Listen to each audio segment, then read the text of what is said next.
हाल ही में केंद्र सरकार ने एक देश एक चुनाव यानी कि वन नेशन वन इलेक्शन को मंजूरी दी है और सितंबर 2023 की पूर्व राष्ट्रपति रामनाथ कोविंद की रिपोर्ट को मान लिया गया है।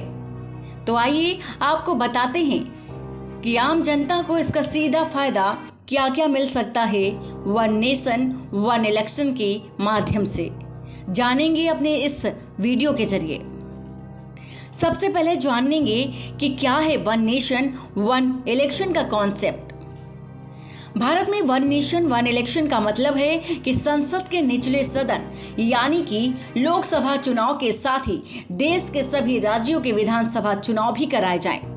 इसके साथ ही स्थानीय निकाय यानी कि नगर निगम, नगर पालिका, नगर पंचायत और ग्राम पंचायतों के चुनाव भी हों। इसके पीछे विचार है कि ये चुनाव एक ही दिन या फिर एक ही निश्चित समय पर कराए जा सकते हैं। कई सालों से प्रधानमंत्री नरेंद्र मोदी लोकसभा चुनाव के साथ ही राज्यों के विधानसभाओं का चुनाव कराए जाने पर जोर देते रहे हैं। प्रधानमंत्री नरेंद्र मोदी ने इस साल 15 अगस्त को स्वाधीनता दिवस के समारोह के दौरान लाल किले से अपने भाषण में भी एक देश एक चुनाव का भी जिक्र किया था।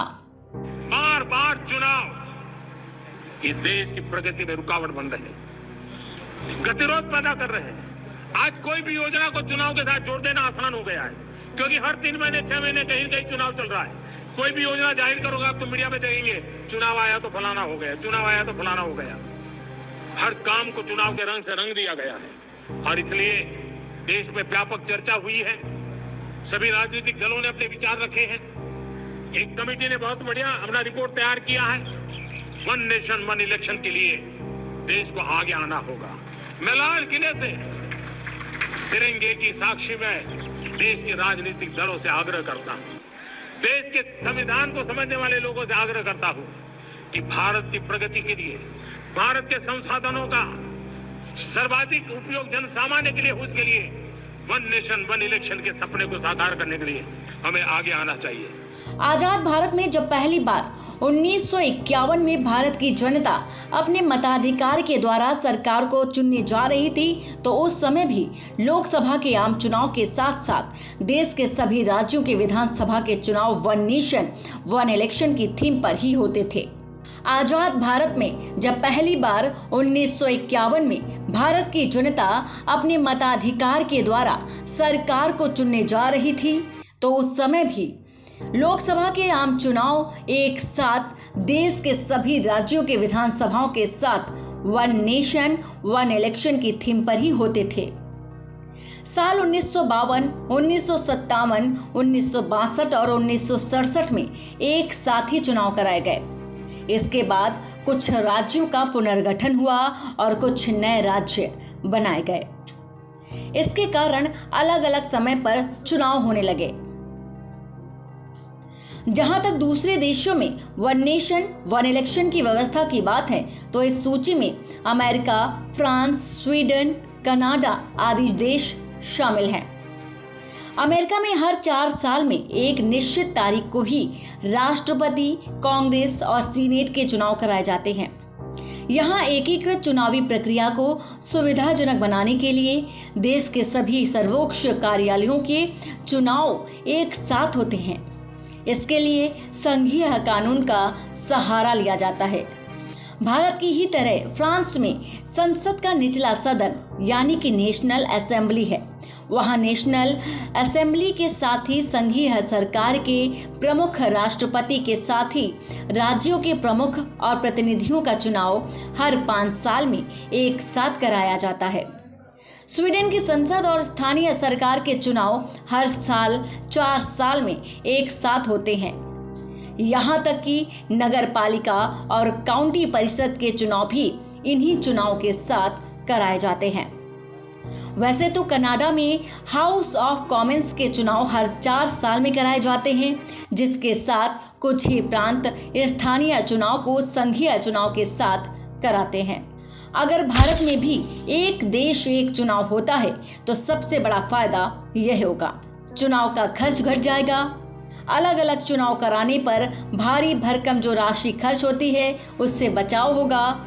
प्रशासन और सुरक्षा बलों पर बोझ पड़ना भी कम हो जाएगा। शिक्षकों को ड्यूटी पर लगा देने से बच्चों की पढ़ाई प्रभावित होती है, इससे बचाव होगा। केंद्र और सरकारें विकास के कार्यों पर ध्यान दे सकेंगी और एक ही दिन में चुनाव होने से वोटरों की संख्या भी बढ़ेगी। सभी चुनाव एक साथ होने से वोटर लिस्ट एक बनेगी और प्रतिनिधियों का चुनाव एक साथ कर सकेंगे। एक मतदाता देश में एक जगह से ही मतदान कर सकेगा। वन नेशन वन इलेक्शन व्यवस्था लागू करने से सबसे बड़ी चुनौती है संविधान और कानून में बदलाव की। एक देश एक चुनाव के लिए संविधान में संशोधन करना पड़ेगा। इसके बाद इसे राज्य विधानसभाओं से पास कराना होगा। वैसे तो लोकसभा और राज्य विधानसभाओं का कार्यकाल 5 साल का होता है, पर इन्हें पहले भी भंग किया जा सकता है। ऐसे में सरकार के सामने सबसे बड़ी चुनौती होगी कि अगर लोकसभा या किसी राज्य की विधानसभा भंग होती है तो एक देश एक चुनाव का क्रम कैसे बनाए रखें। अपने देश में ईवीएम और वीवीपैट से चुनाव होते हैं जिनकी संख्या सीमित है। लोकसभा और विधानसभा के चुनाव अलग अलग होने से इनकी संख्या पूरी पड़ जाती है और एक साथ लोकसभा और विधानसभा के चुनाव होंगे तो अधिक मशीनों की जरूरत पड़ेगी। इनको पूरा करना एक सबसे बड़ी चुनौती मानी जा रही है। फिर एक साथ चुनाव के लिए ज्यादा प्रशासनिक अफसरों और सुरक्षा बलों की भी जरूरत को पूरा करना बड़ी चुनौती होगी।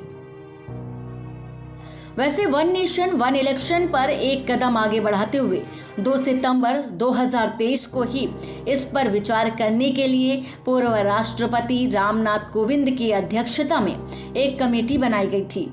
ये कमेटी इसी साल 14 मार्च को राष्ट्रपति द्रौपदी मुर्मू को अपनी रिपोर्ट भी सौंप चुकी है।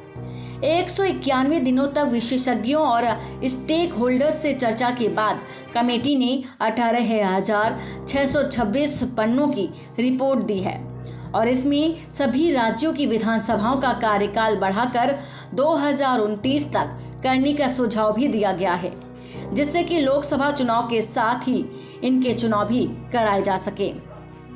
इस रिपोर्ट में यह भी कहा गया है कि हंग असेंबली या नो कॉन्फिडेंस मोशन की स्थिति में 5 साल में से बचे समय के लिए नए चुनाव कराए जा सकते हैं। पहले चरण में लोकसभा और विधानसभा के चुनाव एक साथ कराए जाएं। दूसरे चरण में 100 दिनों के भीतर ही स्थानीय निकायों के चुनाव कराए जा सकते हैं। इसके लिए चुनाव आयोग लोकसभा, विधानसभा और स्थानीय निकायों के लिए एक वोटर लिस्ट तैयार कर सकता है। साथ ही सुरक्षा बलों, प्रशासनिक अफसरों, कर्मचारियों और मशीन आदि के लिए एडवांस में प्लानिंग करने की सिफारिश की गई है। तो आइए आपको बताते हैं कि भारत में वन नेशन वन इलेक्शन कब कब हुए और कब तक चले और कब भंग किए गए। एक देश एक चुनाव कब कब हुए। 1952 से 1967 तक एक साथ चुनाव हुए। विधानसभाओं के चुनाव होने से परंपरा टूटी।